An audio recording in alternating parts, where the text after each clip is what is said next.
91واں زبور۔ خدا ہماری پناہ۔ جو حق تعالیٰ کے پردے میں رہتا ہے وہ قادر مطلق کے سائے میں سکونت کرے گا۔ میں خداوند کے بارے میں کہوں گا، وہی میری پناہ اور میرا گڑھ ہے۔ وہ میرا خدا ہے جس پر میرا توکل ہے، کیونکہ وہ تجھے صیاد کے پھندے سے اور مہلک وبا سے چھڑائے گا۔ وہ تجھے اپنے پروں سے چھپا لے گا اور تجھے اس کے بازوؤں کے نیچے پناہ ملے گی۔ اس کی سچائی ڈھال اور سپر ہے۔ تو نہ رات کی ہیبت سے ڈرے گا، نہ دن کو اڑنے والے تیر سے، نہ اس وبا سے جو اندھیرے میں چلتی ہے، نہ اس ہلاکت سے جو دوپہر کو ویران کرتی ہے۔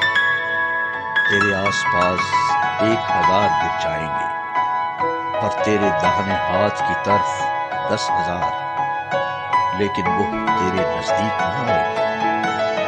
لیکن تو اپنی آنکھوں سے نگاہ کرے گا اور شریروں کے انجام کو دیکھے گا۔ پر تو اے خداوند میری پناہ ہے، تو نے حق تعالیٰ کو اپنا مسکن بنا لیا ہے۔ تجھ پر کوئی آفت نہیں آئے گی اور کوئی وبا تیرے خیمے کے نزدیک نہ پہنچے گی، کیونکہ وہ تیری بابت اپنے فرشتوں کو حکم دے گا کہ تیری سب راہوں میں تیری حفاظت کریں۔ وہ تجھے اپنے ہاتھوں پر اٹھا لیں گے، تاکہ ایسا نہ ہو کہ تیرے پاؤں کو پتھر سے ٹھیس لگے۔ تو شیر ببر اور افعی کو رون دے گا۔ تو جوان شیر اور اژدہا کو پامال کرے گا، کیونکہ اس نے مجھ سے دل لگایا ہے، اس لیے میں اسے چھڑاؤں گا۔ میں اسے سرفراز کروں گا، کیونکہ اس نے میرا نام پہچانا ہے۔ وہ مجھے پکارے گا اور میں اسے جواب دوں گا۔ میں مصیبت میں اس کے ساتھ رہوں گا۔